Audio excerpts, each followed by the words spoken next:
I knew something was wrong the second I saw my obituary not in a newspaper, not on some tragic Facebook tribute post, but on my husband's phone. It wasn't real, of course, just some half-assed proof of death document, a digital forgery buried in his emails under a thread with his lawyer. Subject line: Chloe urgent property transfer finalization. I read it once, then twice. My pulse drummed so hard in my ears I almost missed the word below it. I appreciate you expediting this process with my wife deceased. The house is now unencumbered, and we can proceed as planned. Deceased. I wasn't in a car accident. I hadn't gone missing. Hell, I wasn't even hiding. I'd just taken time away after our last fight, needing space, needing clarity. But to him, I was dead enough to start erasing me. I exhaled through my teeth, scrolling down. The deed transfer was incomplete. He thought he had the house in his name, but the paperwork had stalled somewhere in legal limbo, meaning he had moved his girlfriend into a home that was still mine. I felt my lips curl into a slow, humorless smile. I set his phone back exactly where I found it, on her nightstand, right next to her perfume bottles, her engagement ring box, and a crumpled Motel 6 receipt, labeled cash only. When I walked out of that house 3 months ago, I thought I was walking away from a broken marriage. Turns out, I was walking away from a crime scene in progress. And the best part? He had no idea I was back. I didn't drive back to my hotel that night. I didn't even leave the neighborhood. Instead, I parked 3 houses down, killed the engine, and watched the living room lights flicker on. Shadows moved behind the curtains, his taller, broader, hers smaller, all delicate angles and long hair. They were laughing, carefree, like they weren't living in a house built on fraud, deceit, and a very much alive wife's rage. I tapped my fingers against the steering wheel, thinking, planning. He thought I was dead on paper. That meant he had signed something, filed something, lied under oath. And that, my dear husband, was felony territory. But the legal route was too slow, too civilized. No, this called for something personal. My eyes drifted back to the house. My house. 3 months ago, I left it warm, lived in, mine. Now it looked staged, plastic, like one of those fake homes they show on HGTV before gutting everything. She had erased me. My furniture gone. My books now replaced with some pastel-colored nonsense.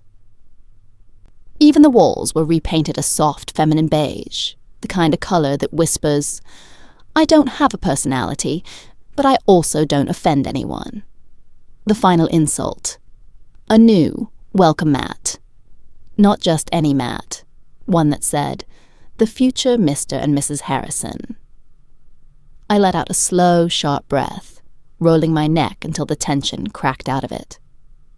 All right, game on.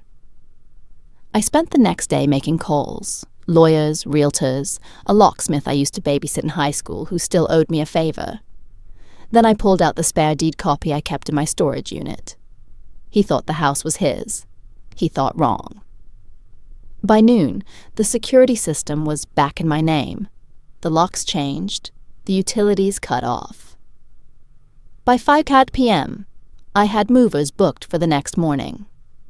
By 7 p.m., I was at a hardware store paying cash for 50 gallons of industrial-strength paint remover. And by midnight, I was standing in my driveway watching my husband's car pull out for his romantic weekend getaway with his new fiancée. He thought he was leaving behind his home. By the time he got back, he'd find a crime scene. I waited exactly 1 hour after they left before making my move. The street was quiet. The kind of eerie suburban stillness where nothing ever happens until it does. I slid my new key into the lock, twisted and stepped inside. The air smelled different. Gone was the scent of my vanilla candles, my morning coffee, the faint traces of my perfume. Now it reeked of her cheap sandalwood mixed with whatever expensive nonsense she bathed in, the kind of artificial sweetness that clung to everything like a stain that wouldn't wash out. I walked through my house like a stranger, her shoes by the door, her purse on the kitchen counter, her ridiculous throw pillows littering my leather couch, the same one my husband once swore was too expensive when I wanted it, but now it was good enough for his new life. I didn't touch a thing. Not yet. I just looked, memorized. And then I started removing every single trace of them. The bedroom was first. I yanked their bedding off in one violent motion, stuffing it into garbage bags. Her jewelry, her skincare, her wedding dress hanging smugly in my closet. All of it gone. I didn't throw anything away, though. Not yet. Because what's better than destroying someone's world? Making them watch it crumble in real time. The kitchen was next. Dishes still in the sink. A wine bottle on the counter. 2 glasses beside it. One with her lipstick stain. I took them all. Every plate, every fork, every single damn spoon, into bags, out the door, the bathroom, same thing. Her expensive shampoos, her silk robe, her makeup in my cabinet, all of it gone. By the time I was done, the house was stripped bare of her. And then the real fun began. I grabbed a paint roller, dipped it into a bucket of deep crimson, and with slow, deliberate strokes, I covered every wall she had repainted. Every single one. The beige was gone, the soft, safe, pastel little dream she had built inside my home. Dead. Then I took the biggest can of paint remover and poured it all over the living room floor. Hardwood, expensive, the kind we spent months choosing together. It bubbled, warped. The smell burned my throat, but I kept going. Because when he came back, he wouldn't just find an empty house. He'd find a shell of what used to be his life. A graveyard for the future he thought he stole from me. I stood in the wreckage of my home, hands on my hips, admiring my work. The living room ruined. The paint remover had done its job, melting through the hardwood like acid, leaving warped, bubbling patches where the floor used to shine. The walls black as night, erasing every pastel trace of her existence. The bedroom stripped to the bones. Not a single item of hers remained. But I wasn't done yet. No, not even close. I grabbed my phone and pulled up my list. There were 3 more things I needed to do before my husband and his side-piece fiancé came waltzing back from their little getaway, thinking they'd return to their cozy, stolen life. I dialed the bank, my voice sickly sweet. "Hi, I need to report an attempted fraudulent transfer on my property." A pause. "I'm sorry, ma'am. Can you clarify?" "Oh, absolutely," I purred. "It seems someone, my husband to be specific, tried to claim ownership of my house using a forged proof of death document." The silence on the other end stretched. "Ma'am, are you saying you're alive?" "Oh, I am very much alive, and I'd like to press charges." The rep stumbled through some legalese, clearly rattled. I let her stammer while I twirled my old wedding ring between my fingers. By the time I hung up, my husband's dreams of owning my house were officially dead in the water. I found their online wedding registry in seconds. The page was nauseating, some cutesy little bio about finding love after loss, like I was a tragic footnote in their perfect love story. I scrolled through their gifts, luxury towels, expensive cookware, a $600 espresso machine, before clicking the tiny, beautiful cancel order button on every single one. Refunded, revoked. And the best part? I used his email to do it. Every cancelled order sent a notification straight to his phone. Let them wonder. Let them panic. I went outside. The air was crisp. the moon casting a dull glow over my driveway. It was almost poetic, the calm before the storm. And then I did it. I pulled out a can of red spray paint and with slow, deliberate strokes, I wrote one single word across the garage door. Mine. Big. Bold. Unmissable. Let them roll up after their little love fest, suitcases in hand, ready to start their new life together, only to find the ruins of their fantasy smiling back at them.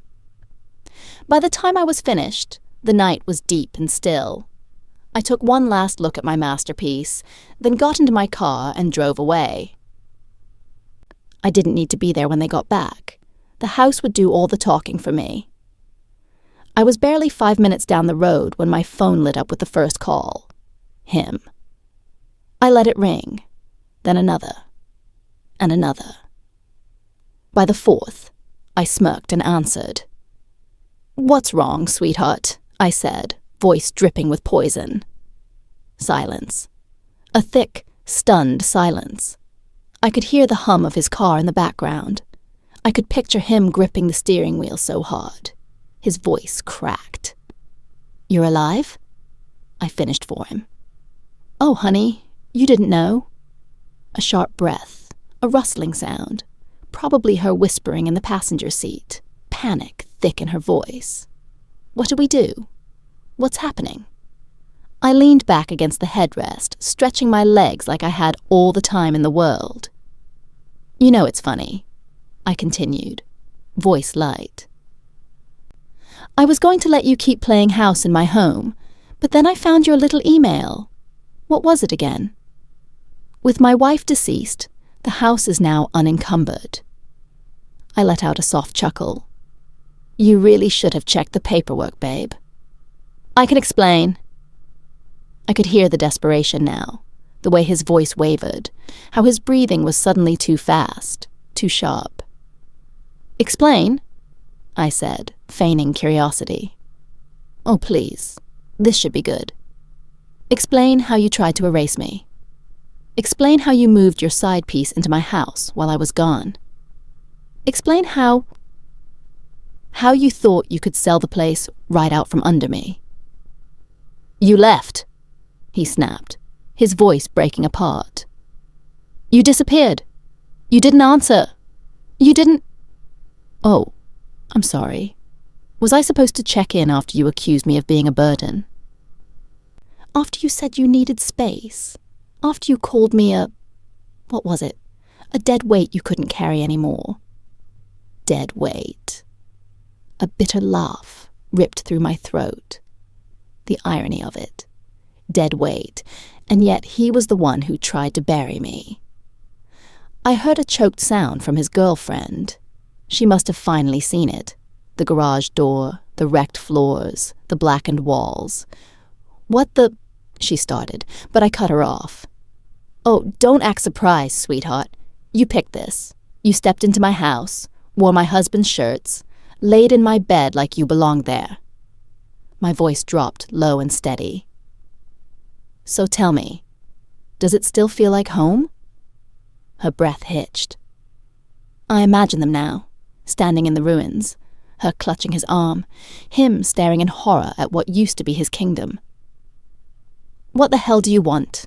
he exhaled, a shuddering, furious sound. I smiled. "Oh, nothing." I let the silence stretch, waiting, letting the dread sink in deep. Then I whispered, "Enjoy your weekend, babe," and hung up. I sat in my car outside a diner, stirring a cup of coffee that had long gone cold, my phone still buzzing against the table. Him again. 15 missed calls, 3 voicemails, a dozen frantic texts, each one more desperate than the last. "What did you do? We need to talk. Come back now, you can't just—" But I could. I turned the phone face down, watching the rain smear against the windshield. I could picture them right now, standing in the ruins of their perfect fantasy, unraveling by the second. Her shrieking about the garage door, about the gutted house, about the disaster she walked into instead of a home. him scrambling to fix it, to contain the damage, to figure out how the hell he was going to explain any of this. But this wasn't just about revenge anymore. This was about making sure he never forgot what he did to me. I picked up my phone and typed out a single message. I'd check the mailbox if I were you. Then I turned it off, and I waited. 25 minutes later, a new number called. I didn't answer, but I knew exactly what had happened. Because inside that mailbox, I had left a copy of the original property deed in my name, dated before our marriage, never altered, never transferred, meaning he had never owned the house, not for a single second. He had spent the last 3 months playing king in a castle that was never his. I imagined him standing there, hands shaking, realization crashing down on him, that sick, sinking feeling when a man realizes he never had power to begin with. And as for her, she came into this thinking she was getting a dream life, a house, a husband, a fresh new start. What she got instead was a man who just lost everything. I smiled, stretching my arms over my head, exhaling slow. I could stop here, but why quit when I was just getting started? The moment I turned my phone back on, the texts poured in like a flood. Not just from him, from her. His little princess had finally found her voice, and oh, she was furious. "You crazy! Do you know what you've done? You ruined everything. You need to fix this right now." I let out a soft chuckle, scrolling through the rage-fueled hysteria, imagining her standing in my... No, not anymore. Standing in her new nightmare, makeup streaked from crying, hands shaking as she pounded out text after text, realizing that she had bet on the wrong man. Because now he had nothing left to give her. No house, no future, no security. And the best part? I wasn't done yet. I took my time getting back to the house. No rush. I wanted them to sit in the wreckage a little longer. Let it soak in. By the time I pulled into the driveway, he was already outside waiting. The moment he saw me, he stormed forward. "What the hell is wrong with you?" I stepped out, stretching like I'd just woken up from the best sleep of my life. "Nice to see you too, sweetheart." He was shaking. Actually shaking. "Do you have any idea what you've done?" he seethed. "I was this close to closing on the sale. Do you even understand how much money you just... Oh, I understand perfectly." I tilted my head. "You tried to sell my house using my forged proof of death document while living with your mistress in a home you never even owned." I took a slow step forward, watching him flinch. "Tell me, babe." My voice was softer now, almost kind. "When exactly were you going to let me know I was dead?" His jaw tightened, his hands curled into fists. He wanted to say something, to fight back, to grab hold of whatever power he still thought he had, but there was nothing left for him to hold on to. And then, the door swung open. Chloe standing in the doorway, arms crossed, wearing his hoodie like some wounded little victim, eyes wild with panic. "You need to fix this," she hissed at him, ignoring me completely. "You said this was our house. You said we'd be safe." I smiled. "Oh, honey." I took another step forward, dropping my voice to a near whisper. "Did he tell you the banks already flagged the fraud? They're launching an investigation." She paled. I turned back to him, watching as his face twisted in sheer, unfiltered fear. "You might want to lawyer up," I murmured, brushing past him, heading straight for the mailbox. I popped it open, pulled out the final nail in his coffin, and held it up. A letter, stamped, sealed from the district attorney's office. His breath hitched. I grinned. "See you in court, babe." I let the letter dangle between my fingers, watching the color drain from his face. He knew what it was. He knew. Fraud. Forgery. a criminal investigation with his name stamped all over it. His breathing hitched. His whole body tensed like he wanted to grab it from me, to make it disappear. But he couldn't. Not this time. You can't do this," he whispered, voice hollow. I let out a soft, humorless laugh. "Oh, baby." I took a slow step forward, lowering my voice to something sharp and cutting. "I didn't do this. You did." And then I watched it happen. The exact moment he realized he had lost everything. His house gone, his reputation shattered, his mistress. I turned my head slightly, just enough to see her standing in the doorway, eyes darting between us, slowly backing away like a rat trying to abandon a sinking ship. I smirked. "Better get your girl, babe," I murmured. "She looks like she's thinking about running." His jaw clenched, his hands flexed at his sides, but he didn't move because he knew there was nothing left to fight for. I reached into my pocket, pulled out one last thing, and tossed it onto the driveway at his feet. His wedding ring. The one he took off the second he thought I was gone for good. For a second, neither of them moved. The air was thick with the stench of burnt dreams and bad decisions. Then, without another word, I turned, walked down the driveway and slid into my car. I didn't look back. Not when I heard him curse under his breath. Not when I heard her start to cry.